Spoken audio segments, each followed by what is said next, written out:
शांतिपुर नाम का एक छोटा सा गांव था। वहां की गलियों में सुबह सुबह पक्षियों की आवाजें गूंजती और हवा में मिट्टी की खुशबू रहती। लेकिन पिछले कुछ सालों से गांव के लोगों की दिनचर्या बदल गई थी। कई लोग थकान, सुस्ती और छोटी छोटी बीमारियों से परेशान रहते थे। इन्हीं में से थी दादी शिवरानी, लगभग 65 साल की, लेकिन चेहरे पर तेज, चाल में आत्मविश्वास और मन में भरपूर ऊर्जा। उनकी एक बहू थी निधि, जो शहर से ब्याह कर आई थी। काम में तेज, दिल की अच्छी, पर अपनी शरीर पर बिल्कुल ध्यान नहीं देती थी। अक्सर कहती, दादी टाइम ही नहीं मिलता, खाना, सफाई, बच्चों को संभालना, कब जाऊं फिटनेस करने। दादी बस हंस देती। एक दिन दादी ने पूरे गांव को बुलाया और बोली, मैं एक फिटनेस क्लब खोल रही हूँ, लेकिन ये जिम जैसा नहीं होगा। यहाँ मशीनें, गाने बजाने नहीं होंगे। ये होगा मन शरीर का क्लब, जहाँ हम धीरे धीरे अपना जीवन बदलेंगे। लोग हंस पड़े। दादी, इस उम्र में फिटनेस क्लब? दादी मुस्कुराई। उम्र नहीं, सोच बूढ़ी होती है। निधि ने भी मन में सोचा, दादी की जिद है, रहने दो, मुझे क्या करना। फिटनेस क्लब का पहला नियम था, शरीर की फिटनेस शुरू होती है मन की फिटनेस से। दादी ने सबको चटाई पर बिठाकर कहा, सबसे पहले 5 मिनट आंखें बंद कर लो, ध्यान में सांस सुनो। निधि को ये काम बेहद उबाऊ लगा। क्या ये भी कोई व्यायाम है? दादी ने हंसकर कहा, मन शांत हो जाए तो शरीर खुद बदलने लगता है। धीरे धीरे 5 मिनट से 10 मिनट, 10 से 15 मिनट। लोगों की शिकायतें कम होने लगी। सिर दर्द, गुस्सा, बेचैनी, सब में राहत मिली। निधि चुपचाप देखती रहती, खुद शामिल नहीं होती थी। दादी ने सबको सिखाया, हर बदलाव छोटा शुरू होता है। हर सदस्य के लिए एक छोटा सा लक्ष्य। किसी को 10 मिनट चलना है, किसी को 2 ग्लास पानी ज्यादा पीना है, किसी को मीठा थोड़ा कम करना है। निधि बस किनारे खड़ी देखती रहती। उसके पैर में अक्सर दर्द रहता और वो सोचती, इतने काम के बाद फिटनेस कौन करे।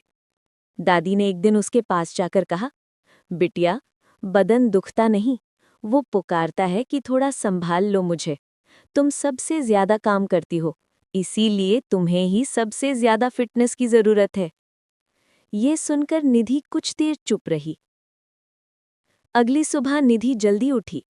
ठंडी हवा चल रही थी, घास पर ओस जमी थी। वो धीरे धीरे दादी के फिटनेस क्लब की ओर चली गई। दादी ने मुस्कुराकर कहा, आज मेरी बहू भी आ गई। बस पहला कदम सबसे बड़ा होता है। आज का अभ्यास था धीमी सुबह की सैर, 5 मिनट, बस 5 मिनट। निधि सोचकर हंस पड़ी, 5 मिनट से क्या होगा। लेकिन जब लौट कर आई तो मन हल्का था, सांस ताज़ा थी, शरीर ढीला ढाला नहीं था। उसे लगा, कुछ तो अच्छा हुआ है। यही पहला दिन था उसके बदलाव का। अब निधि रोज 10-12 मिनट सैर करने लगी। दादी ने उसे सरल सी स्ट्रेचिंग सिखाई, बिल्कुल बिना मेहनत वाली। कुछ ही दिनों में कंधे हल्के, सांस साफ, रात की नींद गहरी, चेहरे पर चमक। निधि ने पहली बार महसूस किया, फिटनेस मुश्किल नहीं, बस अपनी देखभाल है। वो दादी से बोली, दादी, मैं समझ गई, अगर हम खुद को नहीं संभालेंगे तो कोई और भी नहीं संभाल पाएगा। दादी ने उसके सिर पर हाथ फेरा, यही तो मेरी बहू की जीत है। धीरे धीरे पूरा गांव बदलने लगा। कोई बीमार कम पड़ता, महिलाएं खुश रहने लगी, लोग गुस्सा कम करते। कई परिवार फिर से एक साथ बैठकर खाना खाने लगे। गांव का फिटनेस क्लब सिर्फ शरीर के लिए नहीं था, वो रिश्तों को जोड़ने वाला मंच बन गया था। लोग कहते थे, पहले हम शरीर चलाते थे, अब शरीर हमें चलाता है। एक दिन अचानक घर में बहुत काम था, बच्चे बीमार, मेहमान आने वाले, दाल जल गई।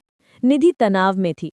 पहले वो ऐसी स्थिति में झुंझला जाती, चिड़चिड़ा बोलती, लेकिन इस बार उसने रुककर 3 गहरी सांसें लीं। दादी की बात याद आई, मन शांत तो हालात अपने आप शांत। कुछ ही मिनट में उसने सब संभाल लिया। दादी पास आई और बोली, बेटिया, आज तुमने असली फिटनेस दिखाई है। निधि मुस्कुराई, दादी, आपके क्लब ने सिर्फ शरीर नहीं, मेरी सोच बदल दी है। कहानी का संदेश: फिटनेस शरीर की नहीं, आदतों और मन की होती है। जब मन और आदतें बदल जाती हैं, तो जीवन भी सुंदर हो जाता है।